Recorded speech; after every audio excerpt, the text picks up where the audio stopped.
दोन महत्त्वाच्या विषयाकरता आम्ही आलो होतो।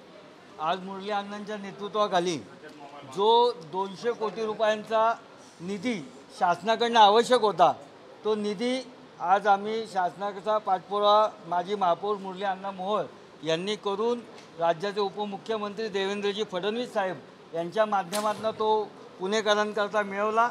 आणि याच्यातला सर्वात महत्त्वाचा विषय जो अण्णांचा सांगायचा राहून गेला की त्याच्यानंतर गेली 2.5 वर्ष महाविकास आघाडीचं सरकार होतं, त्यांनी याच्याकरता 1 रुपयासुद्धा निधी दिला नव्हता।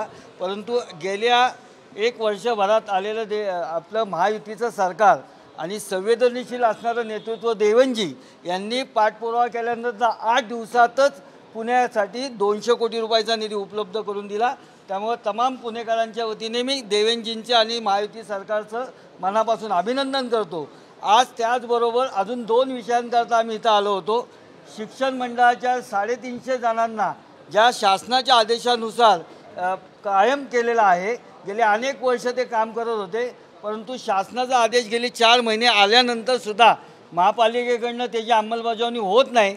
ती अंमलबजावणी त्वरित होण्याकरता सुद्धा आम्ही मुरलीधर मोहोळ अण्णा, गणेशजी बिडकर आणि मी स्वतः आम्ही शासनाच्या आदेशाची त्वरित अंमलबजावणी करा ही आयुक्तांकडे मागणी केली। आणि तिसरा सगळ्यात महत्त्वाचा विषय, कसबा पेठेमध्ये अनेक ठिकाणी पाणी नाही आहे आणि गेली 4 दिवस मी सातत्याने पाठपुरावा करतोय, परंतु पाणी पुरवठ्याचे अधिकारी भयभीत झालेले आहेत। त्यांना शिव्यागाळ होतीये, त्यांना मारहाणीची भीती वाटते, त्यामुळे तिथं पाण्याचं काम करायला सुद्धा अधिकारी येत नाही आहेत। आणि मागील 2 दिवसात मोमीनपुऱ्याच्या इथे 24/7 ही मुरली अण्णा मोहोळ हे स्थायी समितीचे अध्यक्ष असताना महापालिकेचा महत्त्वाकांक्षी प्रकल्प आम्ही केला होता, त्याचं काम चालू आहे। आणि त्या काम चालू असताना मोमीनपुरा भागामध्ये ड्रेनेजच्या कामाची सुद्धा आवश्यकता होती, हे लक्षात आलं आणि त्या ठिकाणी 2.5 कोटीचा निधी 24/7 मधनं आम्ही मिळवला। आणि तो मिळवल्यानंतर गेले वर्षभर त्याचा पाठपुरावा करत होतो आणि त्याच्या अभिनंदनाचे बोर्ड तिथल्या नागरिकांनी आमच्या लावल्यानंतर 24 तासाच्या आत त्या बोर्डावर कारवाई करायला लावली।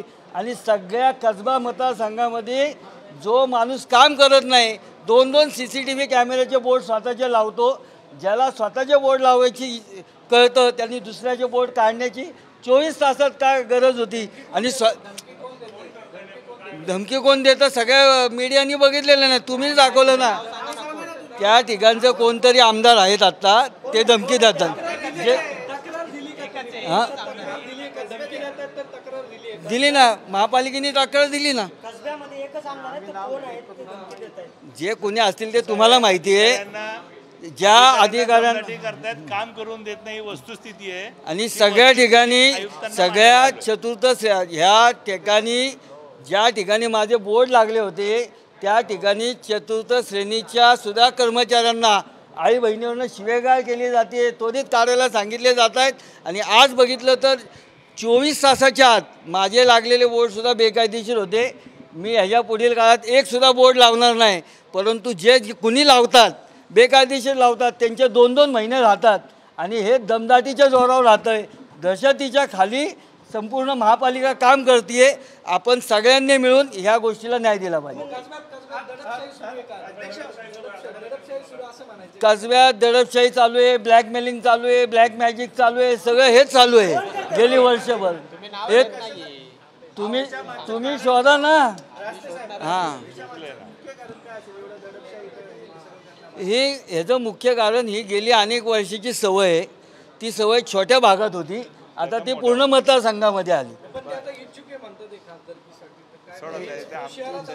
आमचा भारतीय जनता पार्टीचा उमेदवार ज्या वेळेस 2014ची निवडणूक होती तेव्हा मोदी साहेबांच्या नेतृत्वाखाली मोदी साहेबांनी आव्हान केलं होतं की आम्हाला 272 जागा निवडून द्या।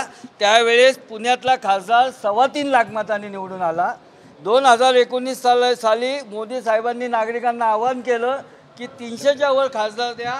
त्यावेळेस 300 खासदार भारतात निवडून आले। पुणे लोकसभेचा जो खासदार आहे तो 3.5 लाख मतांनी निवडून आला। आज पुन्हा मोदी साहेबांनी त्याच नागरिकांना आवाहन केलंय की 370 पेक्षा जास्त हे भाजपाचे खासदार निवडून येणार आहेत आणि त्यावेळेस पुण्याचा जो कोणी असेल उमेदवार, आमचा उमेदवार कमळ आहे, तो कमीत कमी 4.5 लाख मतांनी निवडून येईल. नाही प्रश्न असा आहे की ओके.